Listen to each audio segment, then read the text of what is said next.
Hello मित्रों, good morning. मैं प्रेमचंद, मेरे यूट्यूब चैनल शिक्षा के प्रसार पर आप सभी का स्वागत है।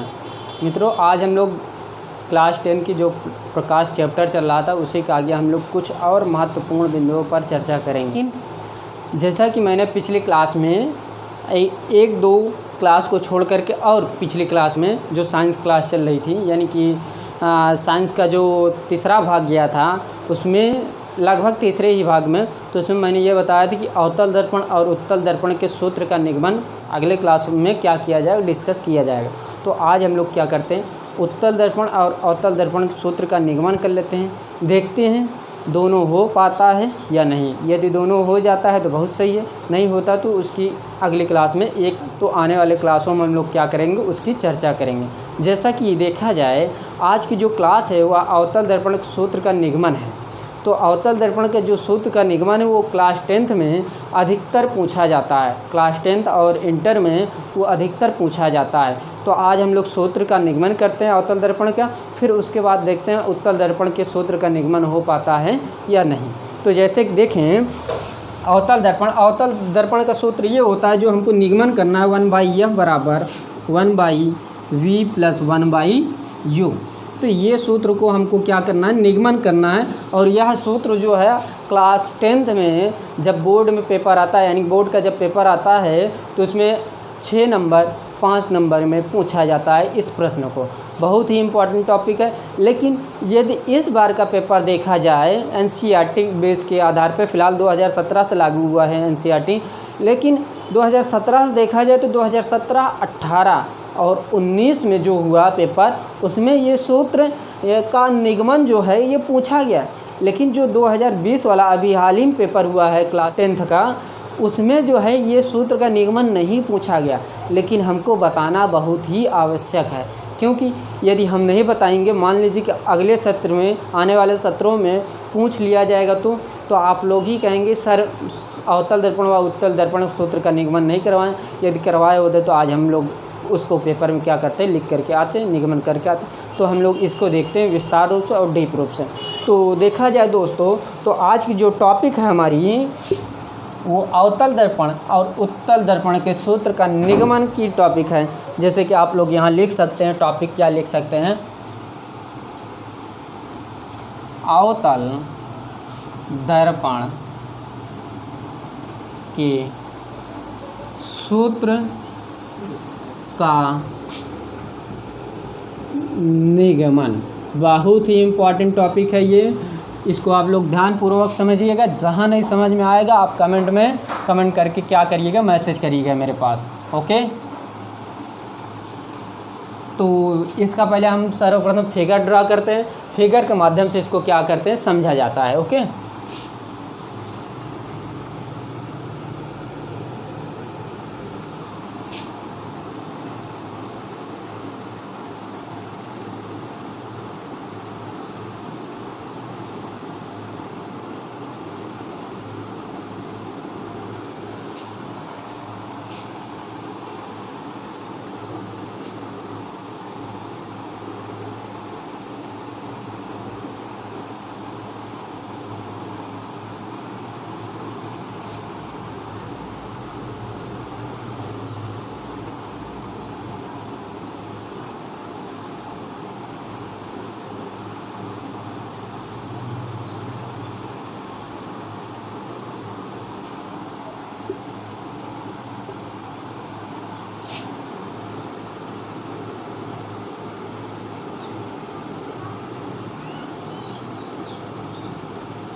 तो ये सूत्र का जो निगमन करना है सूत्र का, वो फिगर मैंने क्या किया, ड्रा कर दिया।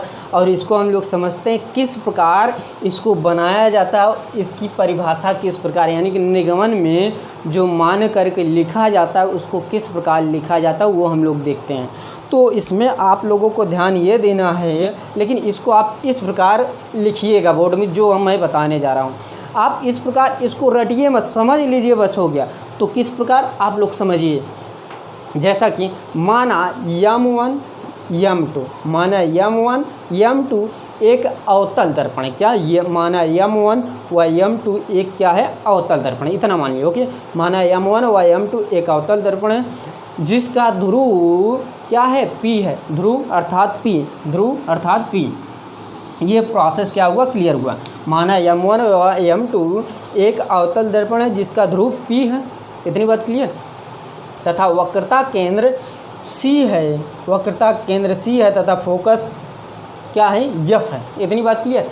अब देखिएगा इसके आगे, तो इसके आगे हम लोग इस प्रकार परिभाषा पूरे डिफाइन कर सकते हैं। देखिएगा ध्यानपूर्वक, देखिएगा एक बार मैं पुनः रिपीट कर दे रहा हूँ। माना M1 व M2, माना M1 व M2, माना M1 व M2 एक अवतल दर्पण है जिसका ध्रुव P है तथा वक्रता केंद्र C है तथा फोकस क्या है F है।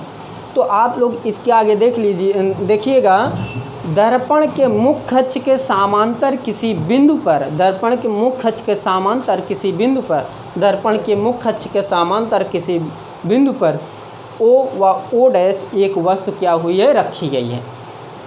दर्पण के ध्रुव के समांतर किसी बिंदु पर O व O डैश एक वस्तु क्या की गई है रखी गई है, इतनी बात क्लियर। उसी के आगे ये लिखना है कि वस्तु के शीर्ष से, वस्तु के शीर्ष, यहाँ वस्तु क्या है O डैश, क्या O डैश एक वस्तु है और वस्तु का शीर्ष क्या है O डैश, वस्तु का शीर्ष क्या है O डैश। तो आप लोग इसी प्रकार लिखिएगा, वस्तु के शीर्ष O डैश से प्रकाश किरण समानांतर दर्पण के बिंदु 1 पर परावर्तन के पश्चात फोकस से होकर क्या होती है गुजरती है, फोकस से होकर क्या होती है गुजरती है, फोकस से होकर क्या होती है गुजरती है, इतनी बात क्लियर।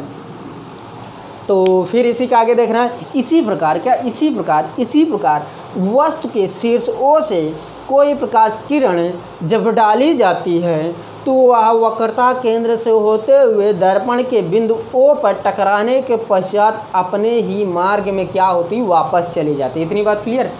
तो ये प्रोसेस क्या है, तो ये पूरा प्रोसेस क्लियर हो गया। एक बार मैं पुनः क्लियर करवा दे रहा हूँ, फिर उसके आगे और 1-2 लाइन लिखवाना है। ओके, देखिएगा समझिएगा।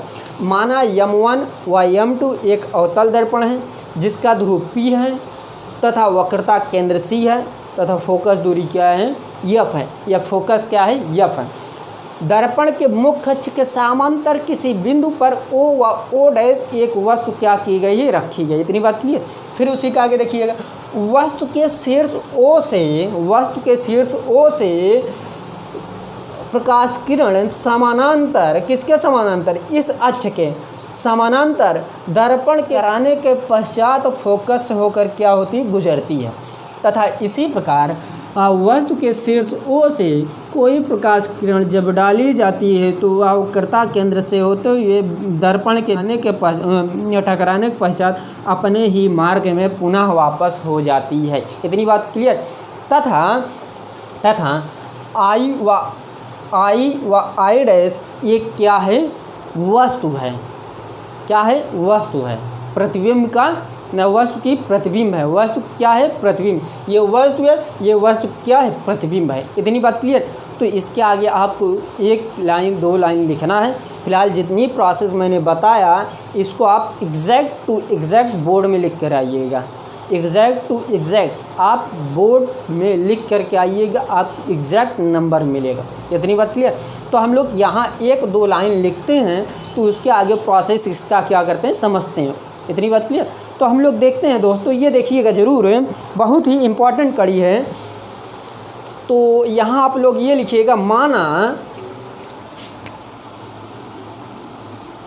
देखिएगा ध्यानपूर्वक, माना कि वस्तु O डैश, क्या, माना कि वस्तु O डैश की दर्पण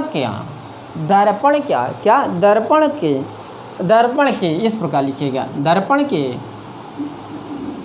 ध्रुव से क्या, दर्पण के ध्रुव से दूरी दर्पण के ध्रुव से दूरी PO बराबर -u। क्या PO बराबर -u। देखिएगा अभी मैं इसको पूरा क्लियर कर दे रहा हूँ कि ये क्यों माना जा रहा है और PO बराबर -u क्यों रखा गया, ये सब प्रोसेस मैं क्लियर करवा दे रहा हूँ। क्योंकि पिछले क्लास में जब मैंने चिन्ह परिपाटी बताया था तो वहाँ कुछ बिंदुओं पर क्या किया गया था, चर्चा किया गया था। इतनी बात क्लियर। तो हम लोग फिर पुनः आगे देखते हैं, देखिएगा ध्यानपूर्वक। इतनी बात क्लियर। तो उसी का आगे हम लोग ये भी लिखेंगे, क्या, प्रतिबिंब की दूरी, प्रतिबिंब की दूरी, प्रतिबिंब की दूरी, क्या, प्रतिबिंब की दूरी आई, क्या, प्रतिबिंब की दूरी। यहाँ पर आप लोग लिख सकते हैं क्या, प्रतिबिंब मेरा क्या है, आई डैश, प्रतिबिंब की दूरी, क्या, प्रतिबिंब की दूरी PI बराबर -v, क्या, PI बराबर -v। फिर इसी प्रकार दर्पण की वक्रता, दर्पण की वक्रता त्रिज्या, दर्पण की वक्रता त्रिज्या PC बराबर -r, PC बराबर -r। इतनी बात क्लियर। फिर दर्पण की फोकस दूरी, दर्पण की फोकस दूरी बराबर, दर्पण की फोकस दूरी क्या है, इसमें मेरा PF है, क्या, P और F बराबर -f है। इतनी बात क्लियर। अब इसके आगे क्या है, ये प्रोसेस देखिएगा। मान लीजिए कि यहाँ बिंदु A से मैं कोई लंब डाल देता हूँ, तो इस बिंदु क्या देते हैं हम लोग, n, क्या, इस बिंदु का नाम क्या देते हैं, n। तो अब देखिएगा, ध्यानपूर्वक समझिएगा। जैसा कि मैंने यहाँ लिखा, माना कि वस्तु OO डैश, माना कि वस्तु OO डैश की दर्पण के ध्रुव से, दर्पण के ध्रुव से दूरी PO कहीं पर है, देखिए P यहाँ पर है, O यहाँ पर है, P यहाँ पर है, O यहाँ पर। इतनी बात की, P यहाँ पर है और O यहाँ पर है। इतनी बात की, यानी कि ये दर्शाया जा रहा है कि यहाँ से वस्तु, यानी कि ये जो दर्पण से ध्रुव की दूरी है, यहाँ से लेकर के यहाँ, बात क्लियर। अब आगे देखिएगा ध्यान से, प्रतिबिंब आई डैश, प्रतिबिंब आई डैश, किस लिए, ये क्या है, ये जो प्रतिबिंब है इस वस्तु का प्रतिबिंब है, क्या, इस वस्तु का प्रतिबिंब है। यानी कि इसमें बताया जा रहा है प्रतिबिंब आई डैश की दूरी PI कहीं पर है, आप लोग देख सकते हैं, P और I की दूरी क्या है, P और I की दूरी क्या है, P और I की दूरी क्या है, -v, P और I की दूरी क्या है, -v। इतना भी मैंने लिख दिया। इसको मैंने पहले इसलिए लिखा जिससे कि इसमें जब मैं लिखूं आपको ये क्लियर हो जाए, ये क्या हो जाए, क्लियर हो जाए। फिर उसी के आगे देखिएगा ध्यान से, दर्पण की वक्रता त्रिज्या, दर्पण की वक्रता त्रिज्या PC कहीं पर है, आप लोग देख सकते हैं, P और C। तो आप लोग यहाँ से ये जो प्रोसेस मैं नीचे लिख रहा हूँ, ये आप लोग ऊपर भी लिख सकते हैं, ये आप लोग क्या कर सकते हैं, ऊपर भी लिख सकते हैं। यानी PC की दूरी क्या है, -r, क्या, r। इतनी बात क्लियर। फिर उसी प्रकार दर्पण की फोकस क्या है, F है, दर्पण की फोकस P और F के बीच की दूरी क्या है, P और F के बीच की दूरी क्या है, -f। अब आप लोग ये पूछ सकते हैं कि सर सभी मान क्यों माइनस में, क्यों नेगेटिव हैं, ये आप लोग पूछ सकते हैं, चर्चा कर सकते हैं। इसलिए अवतल दर्पण में सभी मान क्या होते हैं, नेगेटिव रखे जाते हैं। क्यों नेगेटिव रखे जाते हैं, इसलिए इनकी दूरियां हमेशा क्या होती है, ये ध्रुव से ही नापी जाती है। जब ध्रुव से नापी जाएगी, यानी कि आपको जैसा कि मैंने चिन्ह परिपाटी में ये बताया था कि जब हम लोग लेफ्ट से राइट जाएंगे तो सभी मान क्या होंगे, पॉजिटिव होंगे। क्या, पॉजिटिव मतलब धनात्मक होंगे। सभी मान जब लेफ्ट से राइट जाएंगे सभी मान क्या आएंगे, धनात्मक होंगे। जब यही प्रोसेस जब हम ध्रुव से वस्तु की ओर आएंगे, यानी कि अर्थात जब राइट से लेफ्ट आएंगे तो मेरा मान सभी क्या आएंगे, ऋणात्मक में आएंगे, निगेटिव आएंगे। इतनी बात क्लियर। यह सभी मान इसलिए क्या है, माइनस में। इतनी बात क्लियर। अब हम लोग आगे चलते हैं, जैसे कि इसी पे और लिखना है हमको कुछ पॉइंट जिससे कि आप लोग क्लियर होता चला जाए। यदि मान लीजिए सब हम इसी प्रकार क्या किए, सब समझा दिए इसी फिगर में ही, तो ये जो सूत्र का निगमन करना है, यानी कि सब प्रोसेस तो आप कर सकते हैं, लेकिन जो ये माना जाता है PI PC PF, यह प्रोसेस आप लोग का कॉन्सेप्ट क्लियर नहीं होने देगा। तो आप लोग परिभाषा, आप लोग सिर्फ परिभाषा वो कॉन्सेप्ट क्लियर करिएगा। फिर जितना प्रोसेस है सभी प्रोसेस मैंने इसी में से लिखा, सभी प्रोसेस मैंने इसी में से लिखा।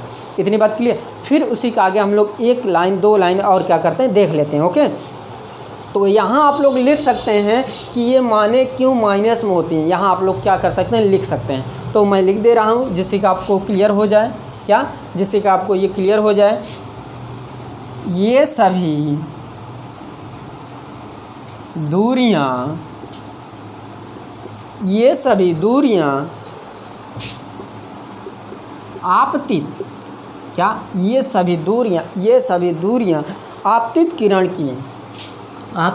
की विपरीत, आपतित किरण की विपरीत दिशा में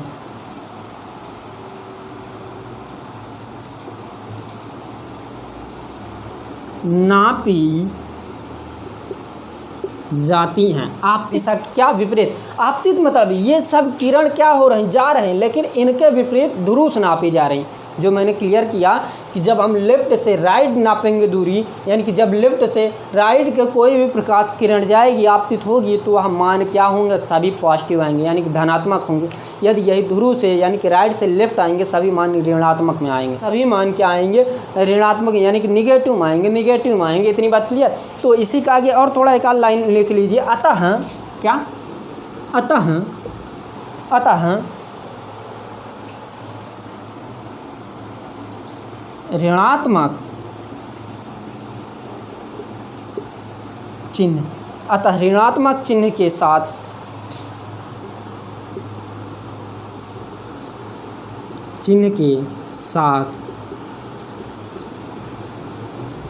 ली जाती हैं।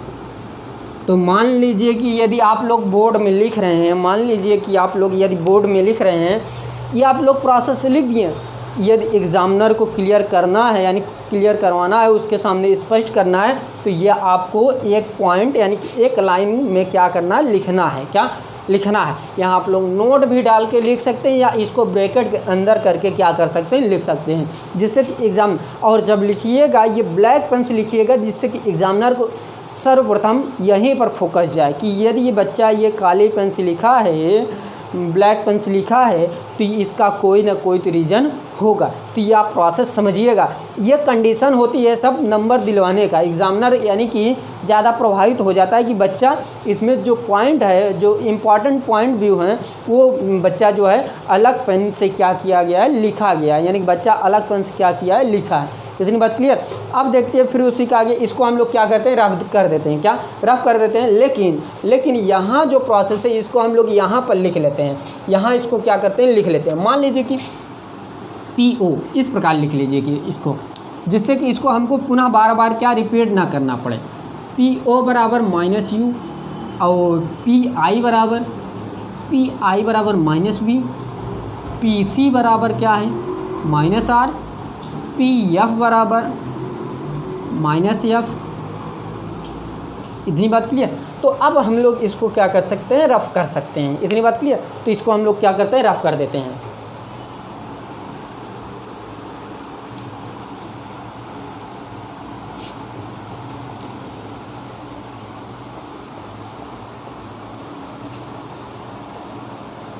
देखिए आप लोग की मैथ की भी क्लास बहुत जल्दी स्टार्ट होने वाली है, जहाँ तक है, क्योंकि आपके जो सर मैथ पढ़ा रहे थे उनकी थोड़ा तबीयत क्या है, ख़राब हो गई थी। अब फ़िलहाल वो स्वस्थ हैं, वो आपके समक्ष जल्द ही प्रस्तुत होने वाले हैं।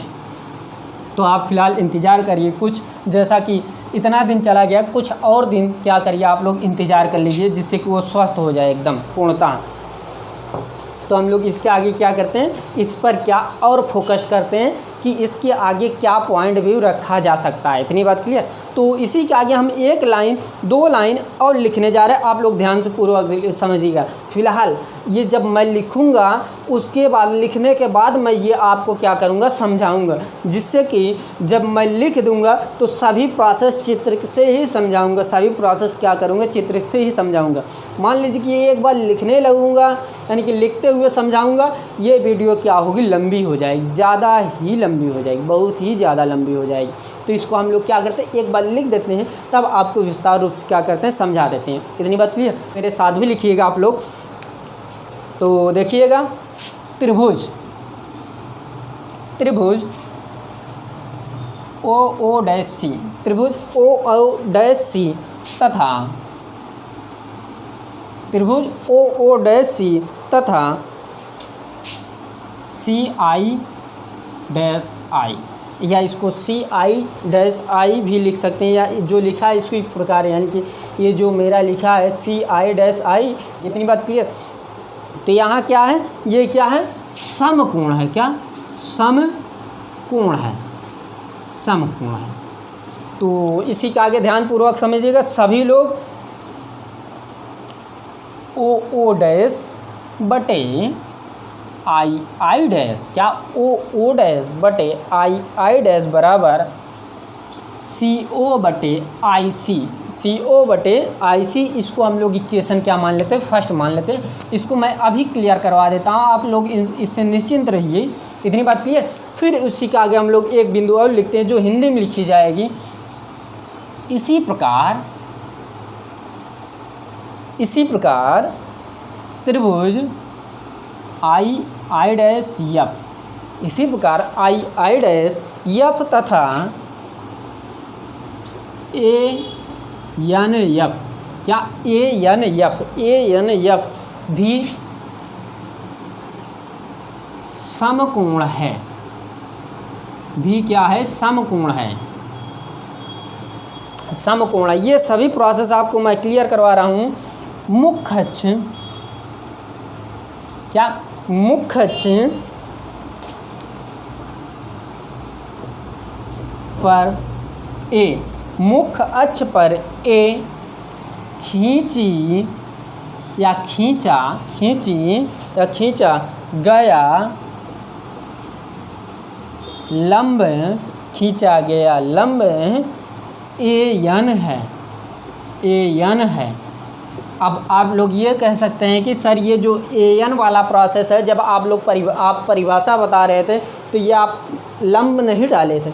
अब लंब इसलिए हमको डाला जा रहा है क्योंकि हमको त्रिभुज एक दूसरे क्या होना है समरूप, यानी समान करना, समरूप करना, यानी बराबर रखना। इसीलिए मुझे क्या करना पड़ा, यहाँ से एक लंब डालना पड़ा, तभी ये क्लियर होगा प्रोसेस जो मैं लिखा हूँ, तभी ये मान आगे पुट किए जा सकते हैं। इतनी बात क्लियर। तो हम लोग और आगे देखते हैं, देखिएगा ध्यानपूर्वक, सभी लोगों को समझ में आएगा, ये मेरा वादा है।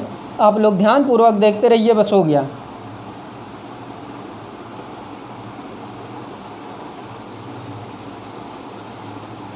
NA बटे I' बटे बराबर NF बटे FI, ये क्या है प्रोसेस मेरा, ये आगे है। परंतु AN, परंतु क्या AN बराबर OO', बराबर OO', तो यहाँ हो जाएगा OO' बटे क्या हो जाएगा OO' बटे I' बराबर NF बटे FI। ये इक्वेशन क्या हम लोग मान लेते हैं, इक्वेशन सेकंड मान लेते हैं। इक्वेशन आपका लमसम आपका 5 इक्वेशन क्या होगा इसमें बनाया जाएगा, लमसम आपका इसमें 5 इक्वेशन क्या किया जाएगा, बनाया जाएगा। इतनी बात क्लियर। फिर हम लोग उसी के आगे देख लेते हैं। बच्चों ध्यानपूर्वक देखिएगा, सभी को क्लियर रूप से समझ में आएगा। तो इसी के आगे आप लोग लिख सकते हैं क्या, समीकरण 1, क्या समीकरण 1 का मान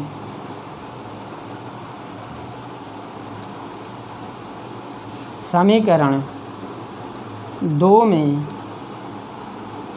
रखने पर। इतनी बात क्लियर।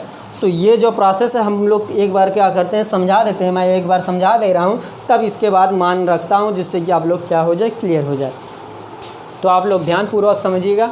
जैसे कि इसमें मैंने लिखा त्रिभुज ओ डैश सी। तो ये आप लोग पहले इसमें इस फिगर में देखिए O dash clear, O dash और क्या है सी, ओ डैश सी, यानी कि ओ डैश सी एक त्रिभुज बन रहा है, देखिएगा ध्यान से, तथा उसी का आगे ओ डैश सी तथा त्रिभुज सी, त्रिभुज क्या है सी, एक सी यहाँ पर है, देखिएगा त्रिभुज सी आई, देखिए त्रिभुज वहाँ मैंने बनाया है इसलिए त्रिभुज बोल रहा हूँ, देखिएगा ध्यान से, सी आई डैश आई, देखिएगा ये जो प्रोसेस बन रहा है, देखिएगा ध्यान से, सी आई डैश आई, ये एक बन रहा है ना त्रिभुज, देखिएगा सी आई डैश आई, यानी कि ये बताया जा रहा है ओ डैश सी एक त्रिभुज ये है और सी आई डैश और आई ये एक त्रिभुज एक ये है, यानी कि ये एक दूसरे क्या है समरूप है, यानी कि ये क्या है समरूप हैं और ये समकोण का कोण क्या निर्माण कर रहे हैं, यानी कि 90 अंश का कोण बना रहे हैं। अब देखिए जैसा कि मैंने वहाँ बीच में जो मध्य में रखा हूँ ओ डैश और आई, तो जहाँ पर ओ है वहाँ क्या बनेगा 90, या जो डैश में और यहाँ पर क्या बनेगा ये 90 बनेगा। इतनी बात क्लियर। तो ये प्रोसेस फिलहाल आप लोग क्या करिए हटा दीजिए, इससे कोई मतलब नहीं है, सिर्फ समझिए कि ये क्या है समरूप है, यानी कि समकोण है। तो इसी के आगे फिर मैं बताने जा रहा हूँ, देखिएगा ध्यान से। इसी प्रकार त्रिभुज आई डैश, त्रिभुज आई डैश एफ, त्रिभुज आई डैश एफ, देखिए एक छोटा त्रिभुज बन रहा है आई डैश एफ, देखिएगा, तथा एन एफ, तो यहाँ हम लोग त्रिभुज भी लिख सकते हैं, आप लोग यहाँ त्रिभुज लिख सकते हैं, ओके। ए कहाँ पर है, ए एन और क्या है एफ, देखिएगा ध्यानपूर्वक, ए एन एफ, ये भी एक त्रिभुज बन रहा है, देखिएगा आई डैश एफ, एक ये त्रिभुज बन रहा है, एक ये मेरा त्रिभुज बन रहा है, एक ये मेरा त्रिभुज बन रहा है, एक ये बन रहा है, ये बन रहा है। तो ये भी एक दूसरे क्या है समरूप है और समकोण का निर्माण कर रहे हैं, यानी कि समकोण बनता है, यानी कि समकोण बन रहा है। इतनी बात क्लियर। तो ये प्रोसेस इसीलिए लिखा गया, तथा मुख्य अक्ष पर ए तथा मुख्य अक्ष पर खींचा गया खींचा गया लंब ए एन है, मुख्य अक्ष पर खींचा गया ए एन एक क्या है लंब है, वही मैंने यहाँ क्या किया लिखा। इतनी बात क्लियर, लंब है। फिर इसी के आगे देखते हैं, देखिएगा एन ए कहीं पर है, देखिएगा ध्यान से, एन और ए आई, यानी कि आई डैश और ए एन ये एक दूसरे क्या हैं अनुपातिक हैं, ये एक दूसरे क्या अनुपातिक, यानी कि ये भुजा और ये भुजा क्या आपस में बराबर है, यानी कि ए एन बटे आई डैश बराबर एन और एफ किसके बराबर हैं, एफ और आई, यानी कि ये भुजा और ये भुजा एक दूसरे क्या है बराबर हैं, इसीलिए इसको क्या किया गया बटे में क्या किया गया रखा गया। परंतु ए एन बराबर क्या मान सकते हैं हम लोग, ए एन बराबर यानी कि ये भुजा और ये भुजा एक दूसरे क्या बराबर है, ए एन बराबर हम लोग ओ डैश क्या कर सकते हैं पुट कर सकते हैं। तो ये जो ए एन है ए एन या एन ए, तो ए एन या एन ए बराबर हम लोग क्या लिख सकते हैं ओ डैश क्या कर सकते हैं पुट किए, इसके स्थान पर ओ डैश रख दिए, आई डैश बराबर एन एफ आई है एफ आई, इसको मैंने इक्वेशन क्या माना सेकेंड। इतनी बात क्लियर। तो मैं ऊपर वाला प्रोसेस क्या करता हूँ रफ कर देता हूँ। इतनी बात क्लियर। ये जो समीकरण एक है, समीकरण एक का मान समीकरण किस में रखने पर 2 में रखने पर, तो हम लोग ऊपर वाला क्या करते हैं रफ करते हैं, ये वाला सिर्फ है, ये वाला क्या करते हैं रफ कर देते हैं।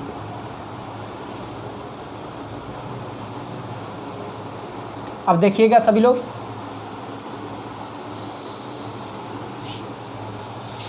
तो इसी के आगे एकदम नॉर्मल प्रोसेस है, इसी का आगे एकदम नॉर्मल प्रोसेस है, यानी कि ये बताया जा रहा है जो समीकरण एक है ये जो है इसके स्थान पर हम लोग क्या रख सकते हैं, इतना पूरा रख सकते हैं, इतने स्थान पर, यानी कि इसके स्थान पर इतना रख सकते हैं, यानी कि प्रोसेस ये दिखाया जा रहा है ओ डैश बटे आई डैश बराबर क्या रख सकते हैं CO बटे IC।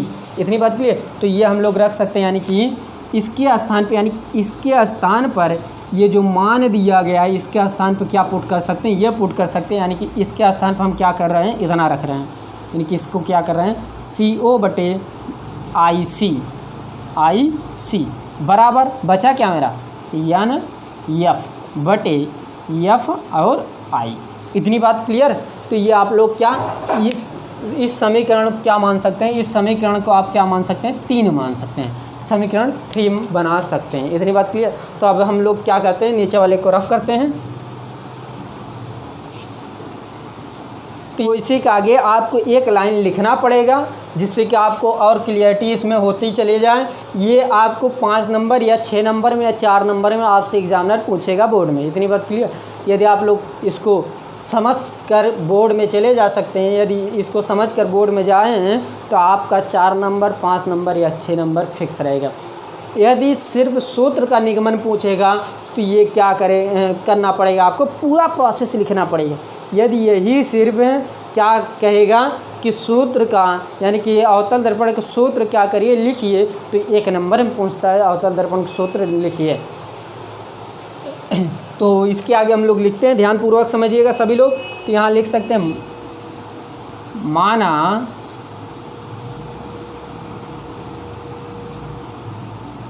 माना बिंदु ए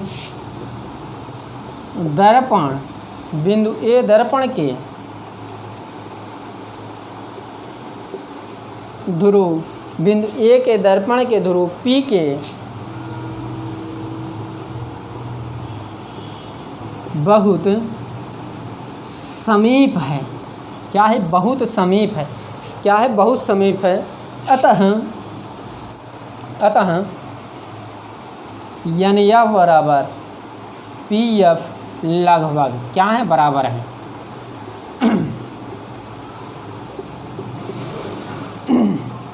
इतनी बात क्लियर। फिर इसी के आगे हम लोग 1-2 लाइन और लिख लेते हैं। तो समीकरण 3 में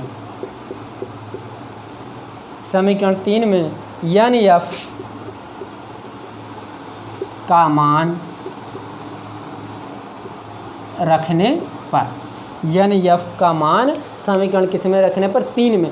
तो आप लोग देख सकते हैं और इसको लिख सकते हैं अपने आप हैं। देखिएगा CO है, CO बटे IC है, IC बराबर NF के स्थान पर हम लोग क्या लिख सकते हैं, PF बटे FI, PF बटे FI। तो इसी के आगे हम लोग या इसी प्रकार ये भी लिख सकते हैं। इसी के आगे ध्यानपूर्वक समझिएगा, इसी के आगे ये लिख सकते हैं। इसको रफ करते हैं, देखिएगा ध्यानपूर्वक।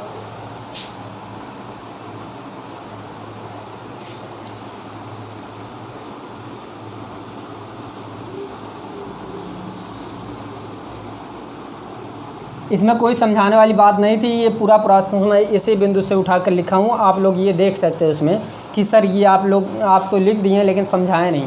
तो ये आप लोग देख सकते हैं, स्वयं समझ सकते हैं।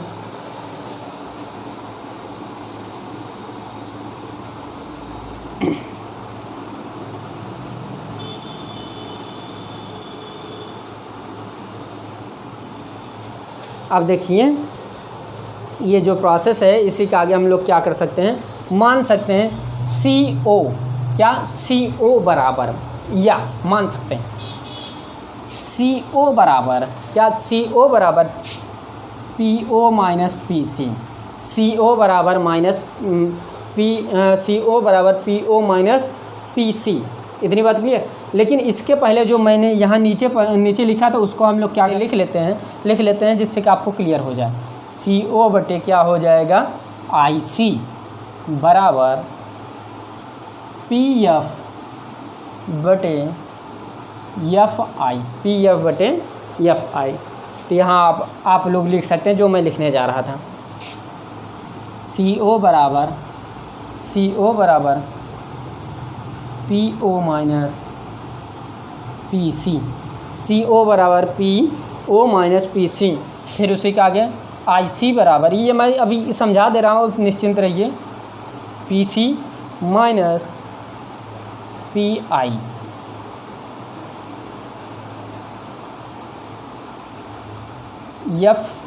आई बराबर P I minus P F.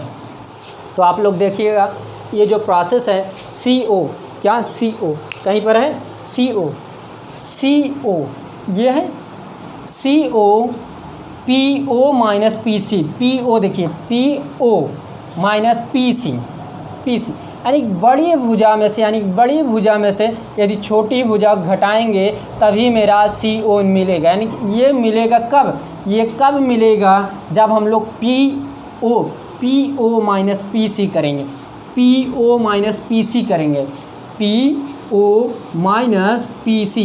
P O की लंबाई क्या है, माइनस वी है, और पी सी की लंबाई क्या है, देखिएगा ध्यान से, पी ओ की लंबाई क्या है, माइनस यू है, पी ओ की लंबाई क्या है, माइनस यू है, और पी सी की लंबाई माइनस आर है।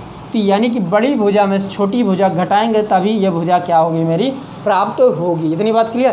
फिर उसी के आगे आई सी, आई सी कहीं पर है, आई और सी, आई सी बराबर, यानी कि आई सी ये भुजा हमको निकालना है, ये भुजा क्या करना, निकालना। तो P C minus P I, P C minus P I. तो आप लोग देख सकते हैं पी सी की लंबाई क्या है, पी सी की लंबाई आर है, और पी आई की लंबाई क्या है, पी आई की लंबाई क्या है, पी आई की लंबाई माइनस वी है।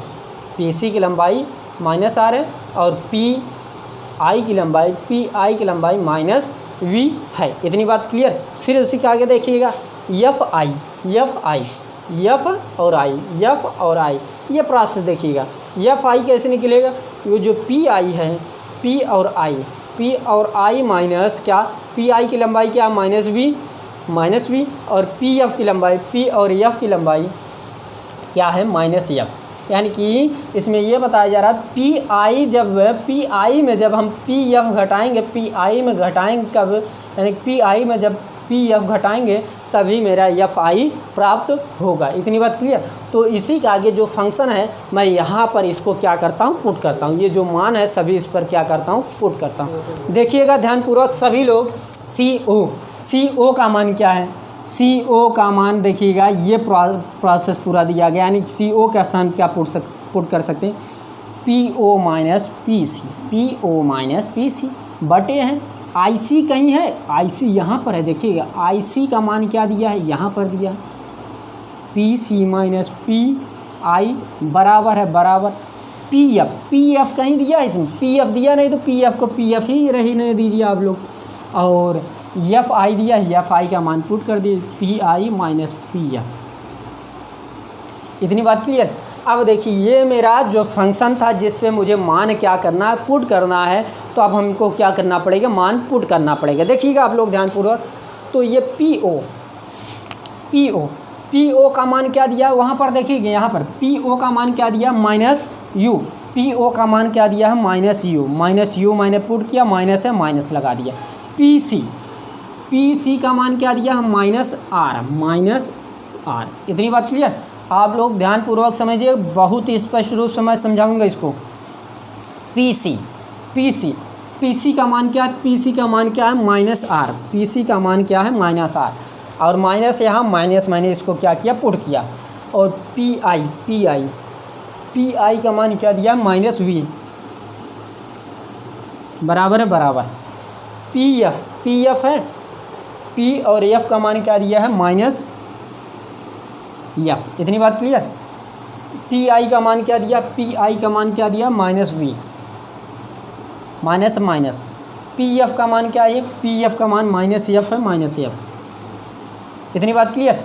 अब आप लोग जैसा कि पढ़ चुके हैं पिछली क्लासों में, फोकस दूरी बराबर सूत्र क्या होता है, तो आप लोग जानते हैं, जैसे कि आप लोग जानते हैं कि फोकस दूरी बराबर r/2 होता है। क्या फोकस दूरी बराबर r/2 होता है, तो r बराबर क्या हो जाएगा, 2f। फोकस दूरी बराबर क्या होता है, यानी कि f बराबर क्या होता है, r/2। तो r की वैल्यू यहाँ से निकलेगी तो क्या प्राप्त हो जाएगा, 2f मेरा प्राप्त हो जाएगा। इतनी बात क्लियर। अब देखिए यहाँ हम लोग लिख सकते हैं r बराबर क्या, 2f। यानी कि जहाँ जहाँ आर है वहाँ वहाँ मुझे क्या करना पड़ेगा, ये मान पुट करना पड़ेगा। देखिए यू है, यू का मान कोई नहीं दिया तो यू को हम यू के जैसे ही रखेंगे, माइनस माइनस आर का मान क्या दिया है, तो माइनस से माइनस लगा दीजिए, आर का मान 2f। इतनी बात क्लियर। अब देखिए माइनस है माइनस आर का मान क्या दिया है 2f, माइनस है माइनस वी का मान तो दिया नहीं, उसको वैसे ही रखिए जैसा है। उसी प्रकार माइनस एफ है माइनस एफ, माइनस वी है माइनस वी, माइनस माइनस क्या हो जाएगी, ये माइनस माइनस क्या हो जाएगा, प्लस हो जाएगा एफ। इतनी बात क्लियर। अब देखिए ये सभी मान हमको क्या करना है, अब मल्टीप्लाई करना है। तो ये ऊपर का हिस्सा 2-3 लाइन हम लोग क्या करते हैं, 4 लाइन मिटा देते हैं। ओके,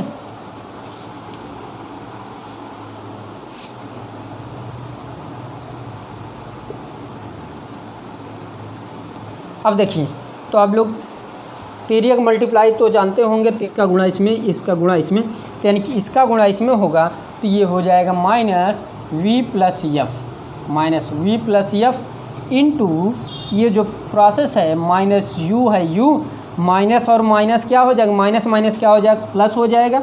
2f है, 2f को हम 2f रखेंगे, बराबर है बराबर, फिर उसी के आगे इसका मल्टीप्लाई इसमें, यानी कि माइनस एफ है माइनस एफ, इसका मल्टीप्लाई क्या हो जाएगा, माइनस 2f, माइनस माइनस क्या हो जाएगा, प्लस हो जाएगा, माइनस माइनस क्या हो जाएगा, प्लस हो जाएगा। ये क्या हो गया एफ, ओ वी क्या हो गया, सॉरी वहाँ वी लिखा जाएगा, वी लिख दीजिएगा।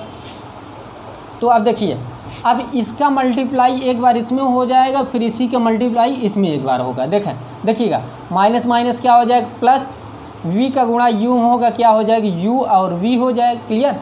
फिर इसी का गुणा आगे प्लस और माइनस क्या होगा, माइनस v का गुणा 2f में हो जाएगा, क्या 2f v हो जाएगा, 2f v हो जाएगा। कितनी बात क्लियर। फिर अब ये तो माइनस, ये जो माइनस v था, ये दोनों पदों में क्या किया मैंने, गुणा कर दिया। अब f का मल्टीप्लाई इसी में होगा, एक बार इसका इसमें, एक बार इसका इसमें। तो देखिएगा प्लस और माइनस क्या हो जाएगा, माइनस f और u, f और u प्लस और minus, sorry plus plus plus हो जाएगा, f का गुणा f में हो जाएगा क्या 2f स्क्वायर, f का क्या होता है, f स्क्वायर हो जाएगा। फिर उसी के आगे देखिएगा माइनस माइनस क्या हो जाएगा, प्लस f का गुणा f में होगा, f स्क्वायर हो जाएगा, 2 है 2 रखिए, प्लस है और ये क्या है माइनस, प्लस माइनस क्या हो जाएगा, माइनस f गुणा v में, f का गुणा v में होगा, क्या हो जाएगा fv। अब देखिए कुछ कट रहा है, ये भी प्लस में, ये भी प्लस में, यदि इसको ले आएंगे इधर माइनस में हो जाएगा, यानी कि माइनस प्लस क्या हो जाएंगे, कट जाएंगे। तो इससे बढ़िया आप बराबर के उधर ही काट दीजिए। इतनी बात क्लियर। अब देखिए ये u और v है, u और v को रखिए यहीं पर, और इसको इधर ट्रांसफ़र कर दीजिए, इसको दोनों पद को उधर ट्रांसफ़र कर दीजिए। जब इसको आप लोग क्या करेंगे, ट्रांसफ़र करेंगे, तो ये फंक्शन आपका क्या होगा, नॉर्मल तरीके से सॉल्व किया जाएगा। इतनी बात क्लियर। अब देखिए ये माइनस में है, ये बराबर को उधर जा रहा है, माइनस में तो क्या होगा, प्लस में हो जाएगा, प्लस 2fv, और यहाँ क्या माइनस v है, माइनस v और f है, माइनस है vf या fv, आप ये दोनों प्रकार से बोल सकते हैं।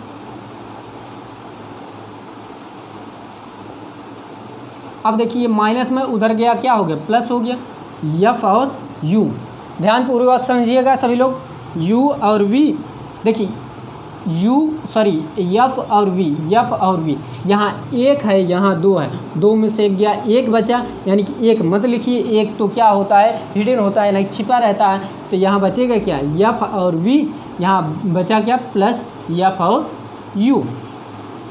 इतनी बात क्लियर।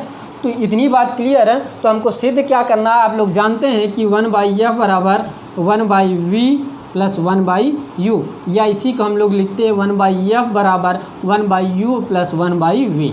तो आप लोग आगे पीछे दोनों पद में से किसी को आगे रख सकते हैं, किसी को भी पीछे रख सकते हैं, ये आप पर निर्भर करता है। ओके, तो आप लोग यहाँ लिखिएगा, ध्यानपूर्वक समझिएगा, पहले लिख करके दोनों पक्षों में u/v से भाग देने पर। इतनी बात क्लियर। तो जब हम लोग दोनों पक्षों में किससे भाग देंगे, u/v से भाग देंगे, u/v से, यानी कि ये हो जाएगा u/v, दोनों पक्षों में भाग दे रहे हैं, ध्यानपूर्वक समझिएगा। इससे जब भाग देंगे u/f और v बराबर है बराबर, तो इसमें भी f v में यू एफ और वी से भाग देंगे, प्लस है प्लस, तो यहाँ भी यू और एफ या एफ यू हो जाएगा, तो यहाँ यू एफ वी हो जाएगा। एफ से एफ कटा, तो इसको आप लोग इस प्रकार लिखिएगा, एफ यू बटे यू एफ वी, यानी कि एफ से एफ कैंसिल आउट हुआ, यू से यू कैंसिल आउट हुआ, यहाँ एफ से एफ कटा, यू वी से वी कटा, वी से वी कटा, यू से यू कटा, तो बचा क्या है, यहाँ ऊपर 1 बचा, 1 बटे क्या बचा, एफ है, एफ बराबर यहाँ बचा क्या 1 बचा, सब कट गया, नीचे क्या बचा यू, प्लस है प्लस, यहाँ बचा क्या 1, नीचे बचा क्या वी। तो ये मेरा सूत्र का क्या हुआ, निगमन हो गया। तो आप लोग इसको आगे पीछे रख सकते हैं, यदि सूत्र में आप लोग इसको आगे पीछे रख सकते हैं, प्लस माइनस में आप लोग आगे पीछे क्या कर सकते हैं, रख सकते हैं। ये मेरा अवतल दर्पण के सूत्र का क्या हुआ, निगमन हुआ। इतनी बात क्लियर। तो दोस्तों यदि मेरी वीडियो आपको पसंद आ रही, प्लीज़ लाइक कीजिए, शेयर कीजिए, कमेंट करना तो भूले ना। तो इसी के आगे हम लोग क्या करते हैं, उत्तल दर्पण का भी क्या करते हैं, निगमन कर लेते हैं, जिससे कि एक ही क्लास में सभी बिंदुओं पर क्या किया जाए, अवतल दर्पण उत्तल दर्पण सूत्रों का क्या किया जाए, निगमन कर दिया जाए। क्लियर। तो हाँ दोस्तों, अब हम लोग उत्तल दर्पण के सूत्र का निगमन कर लेते हैं। तो उत्तल दर्पण का हम लोग चित्र बनाते हैं। सर्वप्रथम इसमें अंदर की ओर कलाई की जाएगी, पॉलिश की जाएगी।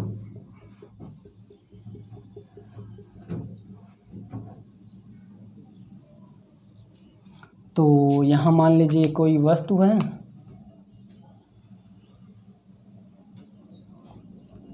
बी ए, और यहाँ से कोई वस्तु गई और यहाँ से रिफ्लेक्शन हो गई, यानी रिफ्लेक्ट हो गई, तो यहाँ यल हो गया, यहाँ डी हो गया, ये जा रही है, तो ये जाएगी, तो यहाँ से आती हुई क्या जाती हुई प्रतीत होगी।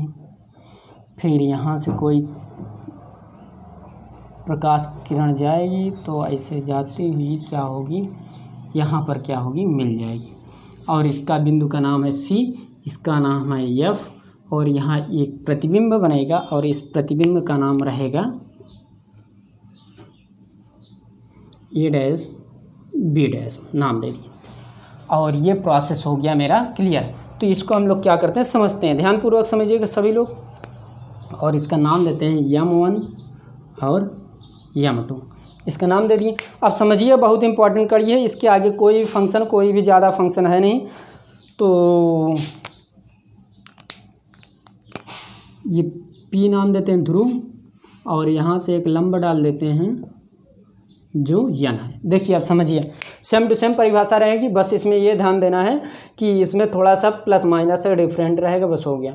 देखिए, माना M1 व M2 एक उत्तल दर्पण है, माना M1 व M2 एक उत्तल दर्पण है, तथा उत्तल दर्पण के सामने एक वस्तु ए बी क्या हुई है, रखी गई है। माना M1 व M2 एक उत्तल दर्पण है तथा उत्तल दर्पण के सामने एक वस्तु ए बी रखी गई। वस्तु के शीर्ष ए से यदि कोई प्रकाश किरण आपतित होती है, मुड़ करके यल से होते हुए चली जाती है, यानी कि बिंदु वस्तु के शीर्ष ए से वस्तु के शीर्ष से चलने वाले प्रकाश किरण डी पर आपतित होती है तथा परावर्तन के पश्चात डी एल दिशा में मुड़ जाती है। डी एल दिशा में क्या होती है, मुड़ जाती है। इतनी बात क्लियर। तथा जो मुख्य फोकस से आती हुई क्या होती है, प्रतीत होती है, तथा मुख्य फोकस से क्या होती है, आती हुई प्रतीत होती है। इतनी बात क्लियर। फिर उसी के आगे देखिएगा, क्लियर समझिएगा। जो जब नहीं समझ में आएगा तो आप कमेंट करिएगा, जिससे कि मैं दोबारा इसको क्या क्लियर करवा दूँ, दोबारा इसकी वीडियो बना करके आप क्या पब्लिश कर दें। तो देखिएगा सभी लोग ध्यानपूर्वक। तो तथा शीर्ष से कोई प्रकाश किरण, फिर पुनः कह रहा है, एक बार तो गई प्रकाश किरण जो डीएल से क्या हो गई, मुड़ गई, तथा वस्तु के शीर्ष से कोई प्रकाश किरण दर्पण से होते हुए वक्रता केंद्र पर क्या होती, मिल जाती। वस्तु के शीर्ष से दर्पण से होते पर वस्तु के शीर्ष से कोई प्रकाश किरण दर्पण से होते हुए वक्रता केंद्र पर क्या होती, मिल जाती है। इतनी बात क्लियर। फिर इसी के आगे हमको क्या करना है, तथा जहाँ डी एन एक क्या है, डी एन तथा एक लंब है। तो इसी के आगे हम लोग लिखते हैं और समझते हैं, लिख लेते हैं, फिर उसके बाद क्या करते हैं, समझा देते हैं, जिससे पूरा क्लियरिटी आ जाए इस प्रश्न में। प्रश्न का जो निगमन करना सूत्र है उसको क्या करते हैं, विस्तार समझ लेते हैं। देखिएगा, मैं लिखने जा रहा हूँ, ध्यानपूर्वक समझिएगा। त्रिभुज ए बी सी, क्या त्रिभुज ए बी सी व ए डैश बी डैश सी में या सी में लिखिए, ज़्यादा सूटेबल लगेगा। तो इसी प्रकार देखिएगा, बहुत ही इंपॉर्टेंट कड़ी है। कोण ए बी सी बराबर कोण ए डैश, क्या कोण ए डैश सी बी डैश, ए डैश सी बी डैश, ये क्या उभयनिष्ठ क्या कोण है, क्या उभयनिष्ठ कोण है, क्या है उभयनिष्ठ कोण है। इतनी बात क्लियर। तो इसी के आगे और एक दो लाइन लिख लेते हैं जिससे क्या हो रहा है स्पष्ट हो जाए। तो देखिएगा, इसलिए त्रिभुज समरूप है, क्या है समरूप है। इतनी बात क्लियर। तो यहाँ हो जाएगी ए बी बटे ए डैश बी डैश बराबर बी सी बटे क्या हो जाएगा बी डैश सी। इसको इक्वेशन क्या मान लिए फर्स्ट। इतनी बात क्लियर। अब इसी के आगे फिर पुनः लिख लेते हैं, तब इसको समझा देते हैं आपको। देखिएगा ध्यानपूर्वक, तथा त्रिभुज डी एन एफ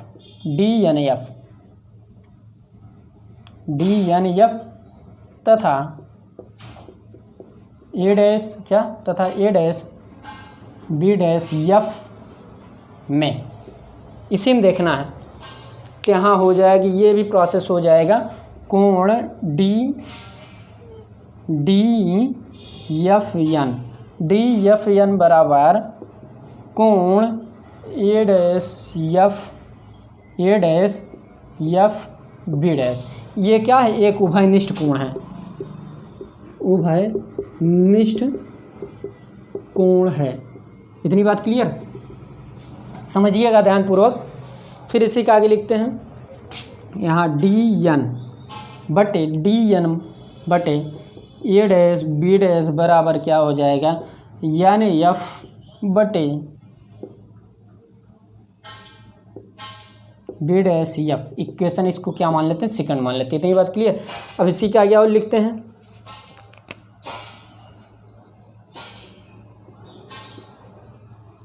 चित्र से डी एन बराबर क्या हो जाएगी ए बी।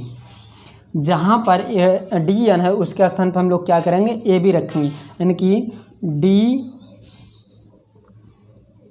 डी एन का मान समीकरण 2 में रखने पर, समीकरण 2 में रखने पर क्या, समीकरण 2 में रखने पर या 1 में रखने पर, 2 में रखिए ज़्यादा सूटेबल रहेगा। 2 में रखेंगे ज़्यादा क्लियर रहेगा, 2 में रखेंगे यदि क्लियर हो जाएगा। तो यहाँ हो जाएगा समीकरण 2 में रखने पर, तो जब रखेंगे तो डी एन बराबर क्या हो जाएगा ए बी बटे क्या हो जाएगी ए डैश बी डैश बराबर एन एफ बटे बी डैश एफ।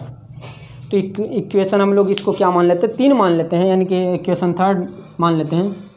तो इसी के आगे और देख लेते हैं। देखिएगा, देखते चलिएगा। समीकरण 1 का मान समीकरण 3 में रखने पर, समीकरण 1 का मान समीकरण 3 में रखने पर। तो देखिए, इसको मैं एक बार समझा दे रहा हूँ जिससे कि आपको स्पष्ट हो जाए। देखिए, त्रिभुज ए बी सी व ए डैश बी डैश सी, यानी कि ये एक त्रिभुज ये बन रहा है ए बी सी, और एक त्रिभुज ये बन रहा है, एक ये बन रहा है ए बी सी और दूसरा बन रहा है ए डैश बी डैश सी। यानी कि इसमें हमको दोनों त्रिभुज में देखना है कि उभयनिष्ठ क्या है। उभयनिष्ठ ये बन रहा है दोस्तों, कोण ये जो है कोण ए बी सी बराबर है किसके, कोण ए डैश सी और बी। इसीलिए क्या है, उभयनिष्ठ माना जा रहा है। तो इसीलिए इसको क्या समरूप भी कहते हैं, इसीलिए इसको समरूप भी कहा जाएगा। तो इसी का आगे एक बार और देखते हैं। ए बी क्या, ए बी बटे किसके होगा, यानी कि ये वस्तु के क्या होगा, बराबर होगा। यानी कि ए बी बटे ए डैश बी डैश बराबर बी सी बराबर बी और सी ये बराबर होगा किसके, बी डैश और सी डैश, ये भुजा इक्वल ये भुजा, यानी कि ये दोनों भुजा आपस में क्या होंगी, अनुपातित माने जाएंगे। क्या अनुपातित मानी जा रही हैं, यानी कि बटे में इसको रखा जाएगा। इतनी बात क्लियर। फिर इसी के आगे देखिए, तथा त्रिभुज डी एन एफ, तथा त्रिभुज डी एन और एफ, त्रिभुज डी एन एफ तथा ए डैश बी डैश एफ, यानी कि ये त्रिभुज में, दो त्रिभुज में हमको देखना है। एक त्रिभुज ये बन रहा है डी एन एफ और दूसरा ए डैश बी डैश एफ में देख रहा है। ये दोनों त्रिभुज हमको देखना है कौन सा चीज़ कॉमन है। इसको आप लोग इस प्रकार देखिए, ये जो कोण दिया है कोण डी एफ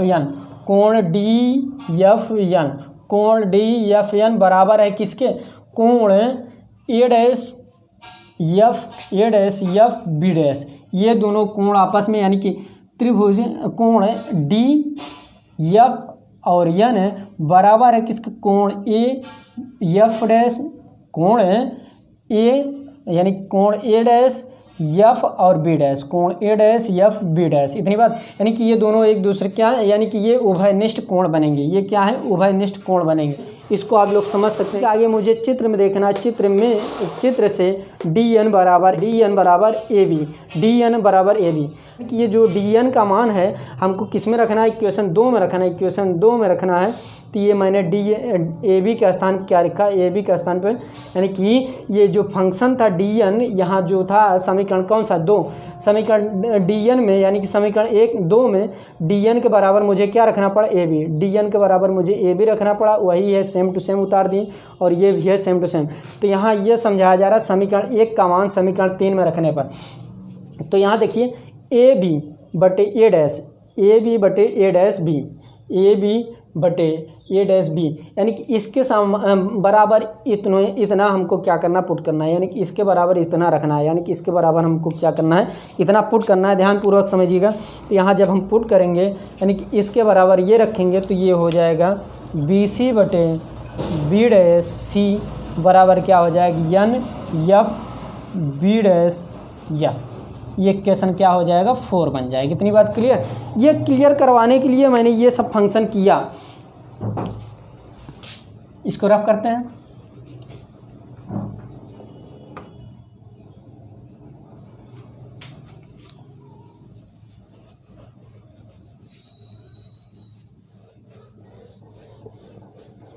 अब देखिए इसी का आगे समझिए, यहाँ थोड़ा एक लाइन लिखना पड़ेगा। यहाँ आप लोग लिखिएगा, यदि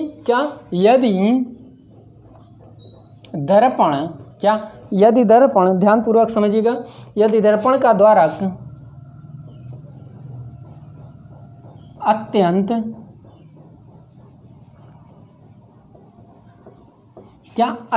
यहाँ लिख सकते हैं, अत्यंत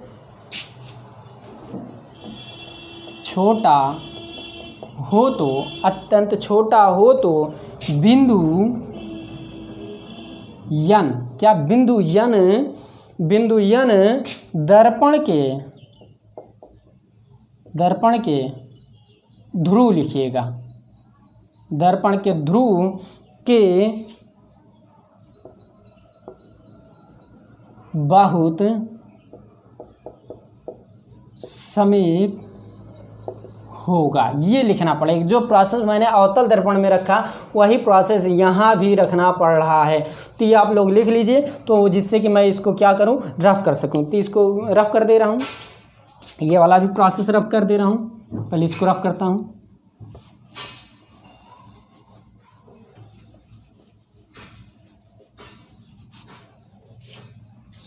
अब देखिएगा इसके आगे, तो यहाँ हम लोग लिख सकते हैं एन एफ बराबर क्या पुट होगा, यानी कि इसको मानेंगे एन एफ बराबर एन एफ। देखिए एन और एफ बराबर होगा किसके, एन एफ बराबर होगा पी और एफ के, पी एफ, यानी कि ये बराबर होगा इसके, यानी कि इसी के बराबर माना गया है। एन एफ बराबर पी एफ मान लिया गया। ओके, तो इसी के आगे हमको क्या करना पड़ेगा, एन एफ का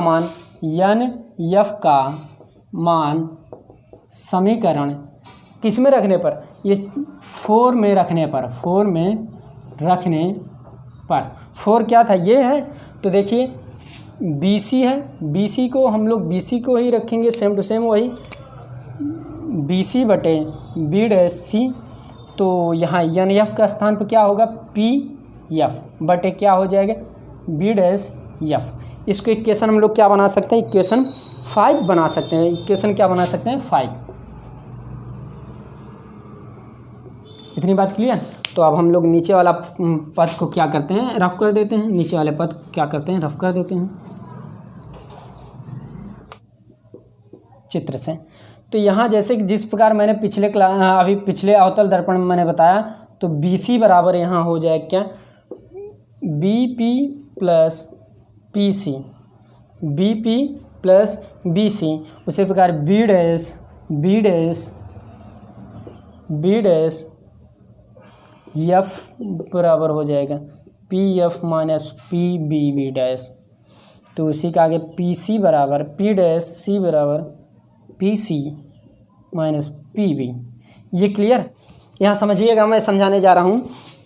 यहाँ जो बताया जा रहा है BC का मान कब निकलेगा, जब मुझे B और P को किसके साथ जोड़ेंगे, जब P और C के साथ जोड़ेंगे तभी ये पूरा मान निकलेगा, यानी कि BP प्लस PC हो जाएगा। उसी प्रकार B डैश F का मान कब निकलेगा, जब PF घटाएंगे किसमें, ये P और B डैश को किसमें घटाना पड़ेगा PF, यानी कि इसमें इसको घटाना पड़ेगा तभी मान मेरा B डैश F का मान निकलेगा। उसी प्रकार B डैश C इसका मान निकालने के लिए मुझे PC में किसको घटाना पड़ेगा, B डैश को घटाना पड़ेगा। तो इसी का आगे हम लोग और लिख लेते हैं, देखिएगा। तो यहाँ लिखेंगे, ध्यानपूर्वक समझिएगा। ये मान समीकरण 5 में यानी 5 में रखने पर, समीकरण 5 में रखने पर तो यहाँ सभी फंक्शन हो जाएंगे। तो ध्यानपूर्वक समझिएगा। BP plus PC minus PB dash बराबर PF बटे क्या हो जाएगा PF माइनस PB। तो यहाँ सभी मान जैसे कि आप लोग देखे थे, सभी का मान मैंने पहले ही रखा था। PC का मान क्या था -UV, जो भी मैंने रखा था वो था। तो यहाँ मैंने इसको जो है प्रोसेस, इसका मान मैं पीछे रख रहा हूँ। किस लिए पीछे, उत्तल दर्पण ये पीछे मान रखेंगे हैं तो तभी मुझे ये सूत्र का निगमन थोड़ा आसानी से हो जाए। हम लोग लिख लेते हैं, यदि दर्पण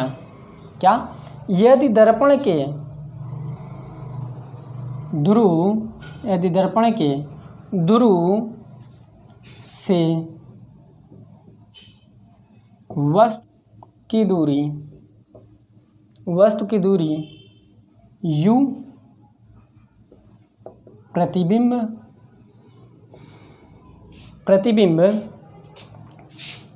की दूरी v, प्रतिबिंब की दूरी v तथा दर्पण की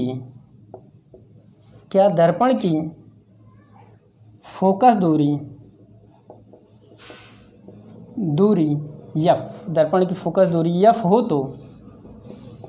तो चिन्ह परिपाटी आ गई। देखिए परिपाटी आ गई ना, मैंने इसीलिए परिपाटी को पहले पढ़ाया। परिपाटी से, चिन्ह परिपाटी से। तो यहाँ हो जाएगा मेरा सभी मान BP बराबर -U, PC बराबर +R, और क्या हो जाएगा PB डैश बराबर हो जाएगा +V, और PF बराबर +F हो जाएगा। तो यहाँ सभी माने आप क्या कर सकते हैं, पुट कर सकते हैं। PB ये -U हो जाए, क्योंकि ये दर्पण क्या आगे ही और पीछे बन रहे हैं। तो दर्पण, उत्तल दर्पण में सभी मान क्या होते हैं, पॉजिटिव होते हैं, सिर्फ एक को छोड़ कर के। क्या U क्या होता है मेरा, दर्पण के ध्रुव से वस्तु की दूरी होती है, ये हो गया। फिर उसके आगे PC कहीं है, पी सी ये आर हो गया, क्या आर हो गया, और ये बी पी कहीं है, बी डैश पी ये हो जाएगा माइनस वी। तो उसी का आगे पी और एफ। अब ये दूरी यहाँ से नहीं है, ये मत देखिएगा, ये दर्पण के ध्रुव से है, यहीं पर से है, क्योंकि ये तो मैंने आगे बढ़ा दिया क्योंकि यहाँ P लिखा गया, P जो कि यहाँ होगा। ओके, तो अब हम लोग सभी मान क्या करते हैं, पुट करते हैं इस पर। तो यदि देखा जाए BP, क्या BP है ना, तो इसको BP का स्थान पर क्या मान रखेंगे हम लोग, BP का स्थान पर माइनस है U हो जाएगा, प्लस है प्लस, और PC का मान क्या है, R है, R बटे PC फिर पुनः क्या आ जाएगा, R ही आएगा, ये R आ गया, माइनस है minus P B dash V हो जाएगा बराबर F का मान क्या है, PF का मान प्लस F है, PF का मान फिर प्लस है, उसको फिर प्लस रखते हैं, माइनस PB डैश, इतनी बात क्लियर। PB डैश का मान V हो जाएगा, PB डैश का मान क्या हो जाएगा, V हो जाएगा। तो इसको हम लोग क्या करते हैं, रफ कर देते हैं नीचे वाले पद को।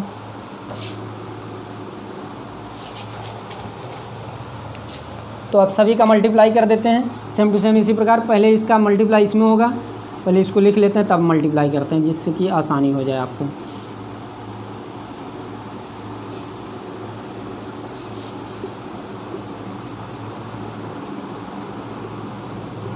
लेकिन यहाँ हम लोग गुणा करने से पहले यानी मल्टीप्लाई करने से पहले आप लोग जानते हैं फोकस दूरी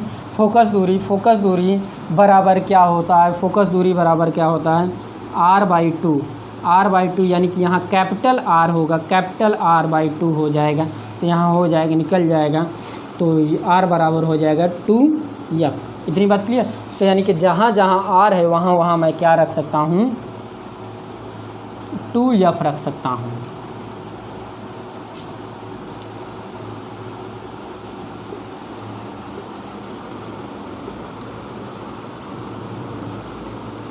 तो ऊपर वाला फंक्शन मैं क्या कर दे रहा हूँ, रफ कर दे रहा हूँ, ध्यानपूर्वक समझिएगा।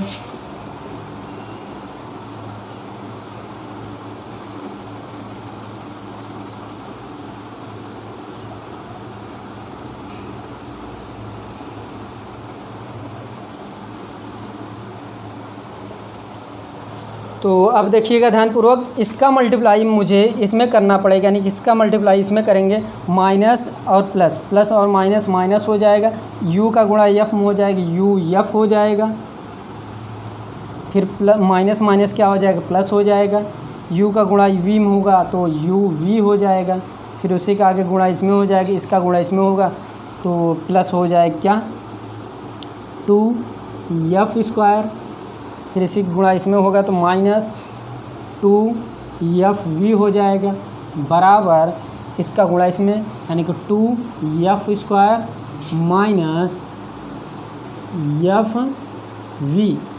FV, यानी कि ये कैंसिल आउट हुआ, ये कैंसिल आउट हो गया, तो बचा क्या, तो आप लोग देख सकते हैं कि ये जो प्रोसेस है माइनस UF बचा, प्लस है प्लस, इसको UV रखें, माइनस है माइनस, ये UFV बराबर माइनस FV। तो ये जितने प्लस माइनस वाले हैं उधर भेज दीजिए, ट्रांसफ़र कर दीजिए, तो ये हो जाएंगे, ये माइनस में उधर गया क्या हो जाएगा, प्लस हो जाएगा, 2FV माइनस FV, ये माइनस में इधर आएगा प्लस UF, तो ये UV हो जाएगा बराबर, इसको घटाएंगे तो FV प्लस UF। अब यहाँ लिख सकते हैं क्या, दोनों पक्षों में UVF से भाग देने पर यदि भाग देंगे तो दोस्तों तो ये हो जाएगी UV बटे UFV बराबर FV बटे UFV प्लस UF बटे UFV।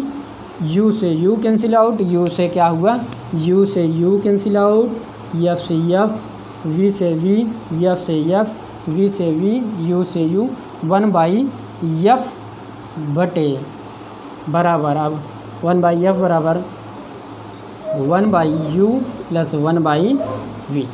ये सूत्र का मेरा क्या हो गया, निगमन हो गया। ये दोस्तों क्या हो गया, मेरा सिद्ध हो गया, इति सिद्धम हो गया, इति सिद्धम हो गया। तो अब देखिए ये उत्तल दर्पण अवतल दर्पण के दोनों सूत्रों का मैंने क्या किया, निगमन करवा दिया, जो बहुत ही इम्पॉर्टेंट है, जो कि एग्जामिनर आपसे बोर्ड में पूछ सकता है। तो दोस्तों यदि मेरी वीडियो पसंद आ रही प्लीज़ लाइक कीजिए, शेयर कीजिए, कमेंट करना ना भूलें। तो आज की वीडियो हम लोग यहीं पर समाप्त करते हैं। थैंक यू वेरी मच, धन्यवाद दोस्तों।